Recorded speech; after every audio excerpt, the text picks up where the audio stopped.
Chapter 11. Humans are deceived by happiness. We know that happiness is the suffering of change, a temporary relief from suffering. The more suffering it is, the happier we will feel when the suffering is alleviated. Perhaps some people might argue, even without the relief of suffering, we can still experience happiness, suffering of change.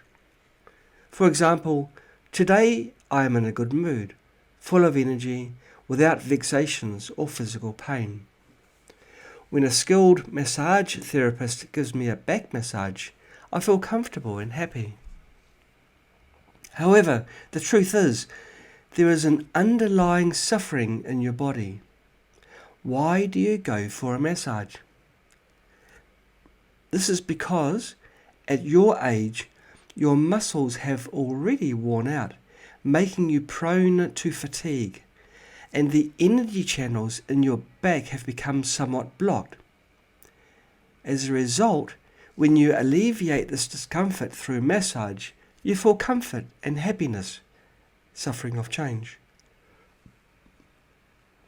If we were to massage the back of a healthy 5 or 6 year old child, they wouldn't feel any happiness, suffering of change. They might even feel pain and discomfort. As time passes, we begin to age and experience the suffering of aging. However, this kind of suffering may not be severe enough to prevent us from living or working. Instead, we can still endure and persevere. If we carefully observe ourselves, we will find that throughout the day we have numerous needs and desires, many of which we may not even be aware of. They are hidden in our minds, causing us to worry about gains and losses, feel inexplicably irritated, depressed, tend to complain and lose our temper, or even feel anxious. When a desire cannot be satisfied, we can only endure and shift our attention to satisfying other achievable desires, thereby temporarily forgetting the ones that remain unfulfilled. Alternatively, when a desire cannot be satisfied, we may endure it while making efforts to study and work in order to get the conditions and abilities to satisfy our desires. Most people are ignorant. They only seek happiness, suffering of change, but in reality they are deceived by happiness, suffering of change. When humans are satisfying their desires in order to obtain happiness, suffering of change, their greed is repetitively habituated, therefore reinforcing the habit of greed. As the habit of greed grows stronger, the suffering of not getting what one wants intensifies, leading humans to satisfy their desires more frequently to alleviate this suffering. As the suffering of not getting what one wants intensifies, the suffering of separation from what one loves, the suffering of encountering what one dislikes, and various other negative emotions also intensify and increase, creating a vicious cycle. In this way, within the cycle of suffering and suffering of change, happiness, humans worry about gains and losses, fluctuating between joy and sorrow.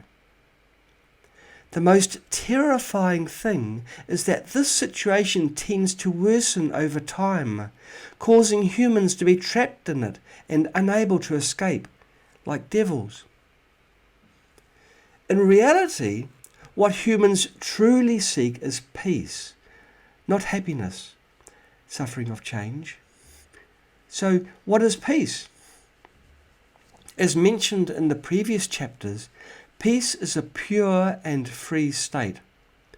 When a person has fewer desires and is more content, they experience less suffering and happiness, suffering of change. As a result, their physical health tends to be better. Their inner state is more tranquil and relaxed. They experience fewer vexations and negative emotions. This is relative peace. The fewer desires a person has, the healthier and purer their body and mind become, leading to a higher level of peace. To increase our level of peace, we need guidance from wise teachers to see the reality of life, understand ourselves, ignite our wisdom, and elevate our state of life. From this, we can understand that in order to attain relative peace and increase our level of peace, the first step is to identify the root of suffering, desire.